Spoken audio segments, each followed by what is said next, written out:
सत्ता का खेल तो चलेगा, सरकारें आएंगी जाएंगी, पार्टियां बनेगी बिगड़ेंगी, मगर ये देश रहना चाहिए, इस देश का लोकतंत्र अमर रहना चाहिए। और ये बातें बोलकर उन्होंने जाकर प्रधानमंत्री पद से इस्तीफा दे दिया था।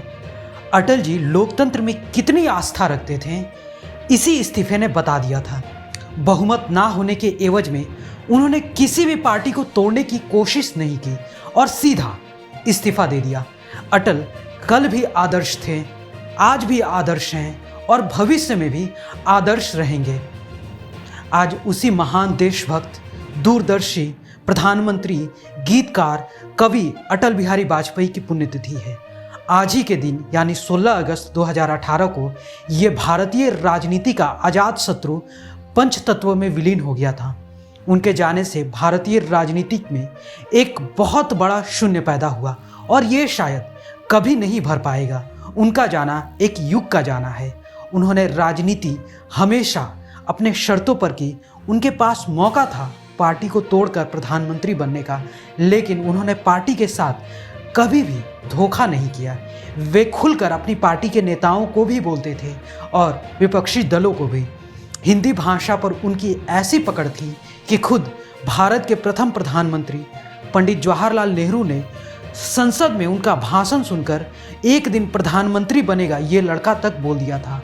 और पंडित जी का ये कथन भविष्य में सच भी हुआ। अभी के दौर में जब हम सत्ता के लिए पार्टी तोड़ते देखते हैं, भाषा के मर्यादा को गिरते देखते हैं, तो सबसे ज़्यादा अटल बिहारी वाजपेयी की ही याद आती है।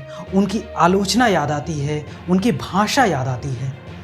अगर उनके राजनीतिक जीवन की बात की जाए तो सन 1955 में पहली बार चुनावी मैदान में वे कदम रखते हैं। विजय लक्ष्मी पंडित की खाली की गई सीट से उपचुनाव में हार जाते हैं, लेकिन हार वे नहीं मानते हैं।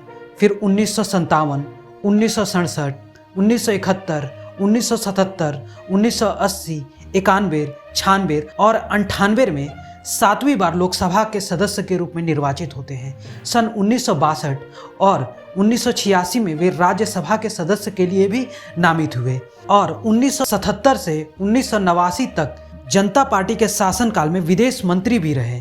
सन 1980 से 1986 तक भारतीय जनता पार्टी के राष्ट्रीय अध्यक्ष रहे।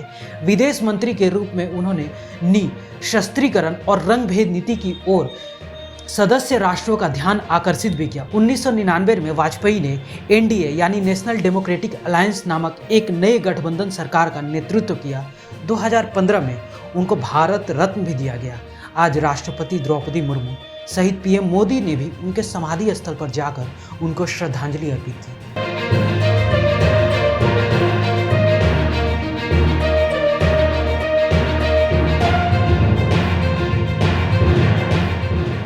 ब्यूरो रिपोर्ट, सूत्रकार समाचार।